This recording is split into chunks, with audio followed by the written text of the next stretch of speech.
ನಮಸ್ಕಾರ ಎಲ್ರಿಗೂ ಶಿವರಾತ್ರಿ ಹಬ್ಬದ ಶುಭಾಶಯಗಳು.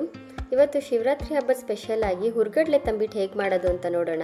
ಮೊದಲಿಗೆ ಇದಕ್ಕೆ ಬೇಕಾಗಿರೋ ಸಾಮಗ್ರಿ ಏನಂತ ನೋಡೋಣ. 1 ಕಪ್ ಆಗುವಷ್ಟು ಹುರ್ಗಡ್ಲೆ, ಅರ್ಧ ಕಪ್ ಆಗುವಷ್ಟು ಶೇಂಗಾ ಬೀಜ ತಗೊಂಡಿದ್ದೀನಿ, ಅರ್ಧ ಕಪ್ ಆಗುವಷ್ಟು ಕೊಬ್ಬರಿ ತುರಿ, 2 ಟೀ ಸ್ಪೂನ್ ಆಗುವಷ್ಟು ಎಳ್ಳು, ಸ್ವಲ್ಪ ಏಲಕ್ಕಿ ಪುಡಿ, 3/4 ಕಪ್ ಆಗುವಷ್ಟು ಬೆಲ್ಲ. ಮಾಡೋದು ಹೇಗೆ ಅಂತ ನೋಡೋಣ. ಮೊದಲಿಗೆ ನಾನು 1 ಕಪ್ ಆಗುವಷ್ಟು ಹುರ್ಗಡ್ಲೆನ ನುಣ್ಣಗೆ ಪೌಡರ್ ಮಾಡ್ಕೊಂಡ್ ಬರ್ತಾ ಇದೀನಿ. ತುಂಬಾ ಫೈನ್ ಪೌಡರ್ ಆಗ್ಬೇಕು ನೋಡಿ, ಈ ರೀತಿ ತುಂಬಾ ಫೈನ್ ಪೌಡರ್ ಆಗಿರ್ಲಿ. ಇದನ್ನೆಲ್ಲ ಒಂದು ಬೌಲಿಗೆ ಹಾಕೊಳ್ಳೋಣ. ನಾನೀಗ ಅರ್ಧ ಕಪ್ ಆಗುವಷ್ಟು ಶೇಂಗಾ ಬೀಜನ ಹುರಿದು ಸಿಪ್ಪೆ ತೆಗೆದಿಟ್ಕೊಂಡು ಅದನ್ನ ನೋಡಿ ಈ ರೀತಿ ರಫ್ ಆಗಿ ಪೌಡರ್ ಮಾಡಿ ಇಟ್ಕೊಂಡಿರ್ಬೇಕು.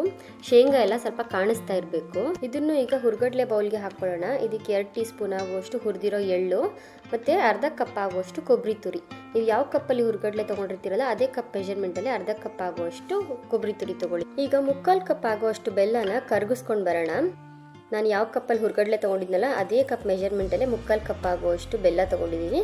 1/4 ಕಪ್ ಆಗುವಷ್ಟು ನೀರು.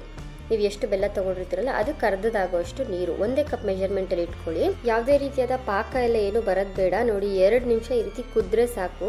ಈ ರೀತಿ ಬಬಲ್ಸ್ ಬರೋಕ್ಕೆ ಸ್ಟಾರ್ಟ್ ಆಗುತ್ತಲ್ಲ ಅಷ್ಟು ಬಂದರೆ ಸಾಕು. ಏನೇ ಎಳೆ ಪಾಕ ಆಗಲಿ ಏನು ಬರಬಾರ್ದು. ಈಗ ಬೆಲ್ಲನ ಸ್ವಲ್ಪ ನೀಟಾಗಿ ಫಿಲ್ಟರ್ ಮಾಡ್ಕೊಳ್ತಾ ಹುರ್ಗಡ್ಲೆ ಮಿಕ್ಸ್ಚರ್ಗೆ ಹಾಕ್ಕೊಳ್ತಾ ಬರೋಣ. ಒಂದೇ ಸತಿ ಪೂರ್ತಿ ಹಾಕ್ಕೋಬೇಡಿ, ಸ್ವಲ್ಪ ಸ್ವಲ್ಪ ಹಾಕ್ಕೊಳ್ತಾ ಮಿಕ್ಸ್ ಮಾಡ್ಕೊಂಬನ್ನಿ. ನೋಡಿ ಬಿಸಿ ಇರುತ್ತೆ. ಫಸ್ಟ್ ಸ್ಪೂನಲ್ಲಿ ಒಂದ್ಸತಿ ಮಿಕ್ಸ್ ಮಾಡಿ.